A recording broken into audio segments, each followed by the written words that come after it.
Jail నుంచే ఢిల్లీ ముఖ్యమంత్రి కేజ్రీవాల్ పరిపాలన సాగిస్తున్నారు. సో జైల్లో ఉండి ఎలా పరిపాలన సాగిస్తున్నారు అన్నది ఇప్పుడు అందరికీ కలుగుతున్న అనుమానం. లీగల్గా ఎలా సాగిస్తున్నాడు, అడ్మినిస్ట్రేటివ్గా ఎలా, ప్రాక్టికల్గా ఎలా చేస్తున్నాడని. మొదట్లో ఈడీ కస్టడీలో ఉన్నప్పుడు మాత్రం కొన్ని ఆదేశాలు జారీ చేసినట్టు, మంచినీటి సమస్యను పరిష్కరించడానికి అతీషికి ఒక ఆదేశం, అలాగే మొహల్లా క్లినిక్లో మందుల గురించి ఆదేశం ఇచ్చినట్లు సదరు మంత్రులు చెప్పారు. పొలిటికల్గా రకరకాల ఆరోపణలు ప్రత్యారోపణలు వస్తున్నా ప్రజలకు వచ్చే అనుమానం ఏంటంటే ఇది ఎలా సాధ్యమవుతుంది? ముఖ్యమంత్రి జైల్లో ఉన్నాడు, మంత్రులకు సమావేశం పెట్టలేడు జైల్లో, ఎక్కడ జైలు మాన్యువల్ అంగీకరించదు. జైల్ మాన్యువల్ ఒక పద్ధతి ప్రకారం కొంతమందిని విజిటర్స్గా ఎలౌ చేస్తుంది.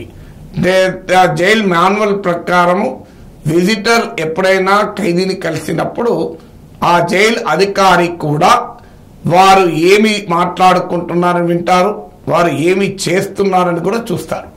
So in the full view of jail officers ఈ ములాఖత్ ఉంటుంది. అందువల్ల ఏదో రహస్యంగా ఇద్దరు కలిసి మాట్లాడుకోవడానికి అవకాశం లేదు. అందువల్ల కలిసినప్పుడు కూడా కేబినెట్ మొత్తం వచ్చి ముఖ్యమంత్రి కలవరాదు, ఎందుకంటే అక్కడ ముఖ్యమంత్రి కాదు, అక్కడ ఖైదీ మాత్రమే. అంటే కేబినెట్ మంత్రులు కూడా ఇప్పటి వరకు అతీషి ఒకసారి కలిసినట్టున్నారు, సౌరభ్ భరద్వాజ్ ఒకసారి కలిశారు, పార్టీ నాయకుడు సందీప్ పాఠక్ ఒకసారి కలిశారు. ఇక కుటుంబ సభ్యులు సహజంగానే కలుస్తారు. కానీ కేబినెట్ మంత్రులు మిగతా వాళ్ళకి కలిసినట్లయితే ఎక్కడా వార్తల్లో రాలేదు. అంటే కేబినెట్ మంత్రులు మా కేబినెట్ మొత్తము వచ్చి కేజ్రీవాల్తో సమావేశం కాలేదు.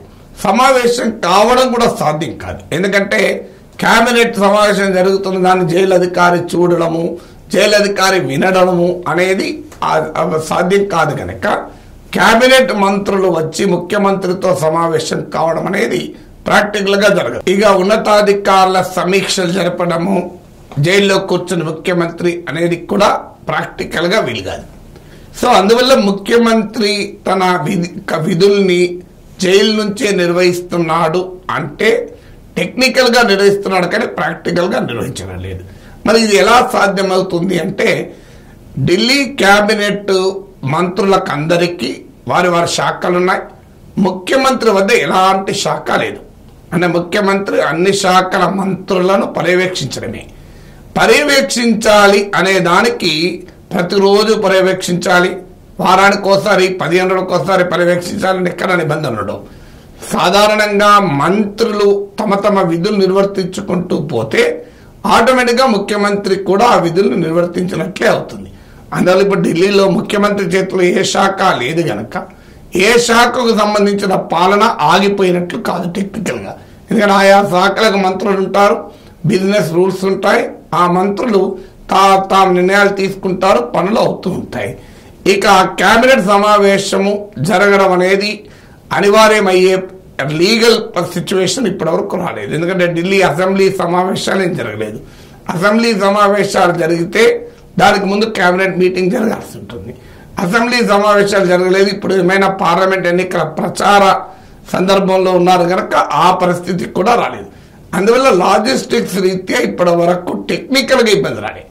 పొలిటికల్గా మరి చీఫ్ మినిస్టర్ ఇన్ని రోజుల పాటు కేబినెట్ మంత్రులకు అందుబాటులో ఉండకుండా, అధికారులకు అందుబాటులో ఉండకుండా ఉండవచ్చా అంటే that is not a constitutional question, అది ఓన్లీ పొలిటికల్ క్వశ్చన్. ఎందుకంటే కోర్టు కూడా ఏమన్నది, ముఖ్యమంత్రిగా కొనసాగాల వద్దా అన్నది అది కేజ్రీవాల్ ఆ ముఖ్యమంత్రి ఇష్టమే, కోర్టు నిర్దేశించలేము.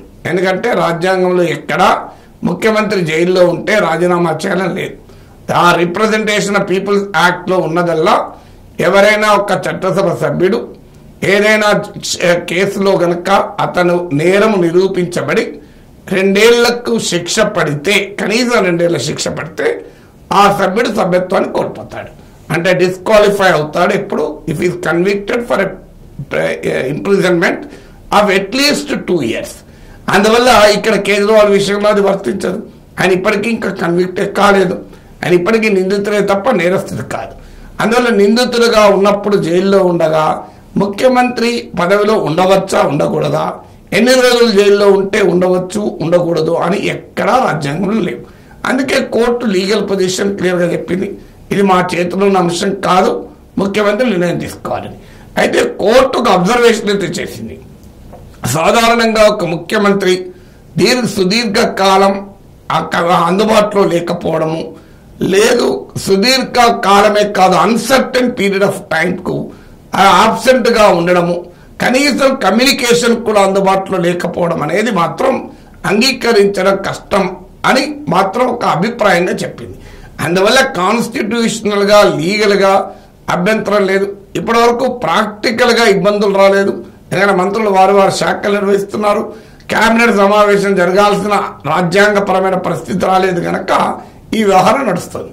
ఇక ఏం చేయవచ్చు అంటే లెఫ్టినెంట్ గవర్నర్ కనుక ఢిల్లీలో రాజ్యాంగబద్ధంగా ప్రభుత్వం నడవడము లేదు, break down of constitutional machinery అని భావించి కేంద్ర ప్రభుత్వానికి ఇక్కడ రాష్ట్రపతి పాలన పెట్టమని రికమెండ్ చేస్తే, కేంద్ర కేబినెట్ అందుకు అనుగుణంగా సిఫారసు రాష్ట్రపతికి చేస్తే అప్పుడు ముఖ్యమంత్రి అందుబాటులో లేడు, ముఖ్యమంత్రి రాజీనామా చేయడం లేదు, ఆయన అందుబాటులో ఉండడం లేదు కనుక కాన్స్టిట్యూషనల్ మిషనరీ ఫెయిల్ అయింది అని కంక్లూజన్కి వచ్చి రాష్ట్రపతి పాలన పెట్టవచ్చు. కానీ ఈ రాష్ట్రపతి పాలన పెట్టినప్పుడు అది ఖచ్చితంగా it is subject to judicial review. కోర్టులు దీనిపై డిసైడ్ చేయాలి. కోర్టులు డిసైడ్ ఏం చేస్తే తర్వాత సంగతి. నెక్స్ట్ రాబోయే అసెంబ్లీ ఎన్నికలకు ఆప్కు అది ఉపయోగంగా ఉంటుంది.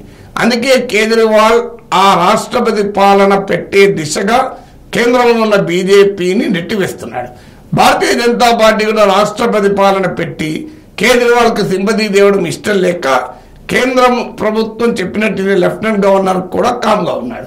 సో అందువల్ల జైల్లో నుంచే ముఖ్యమంత్రిగా అఫీషియల్గా కేజ్రీవాల్ కొనసాగలుగుతున్నాడు.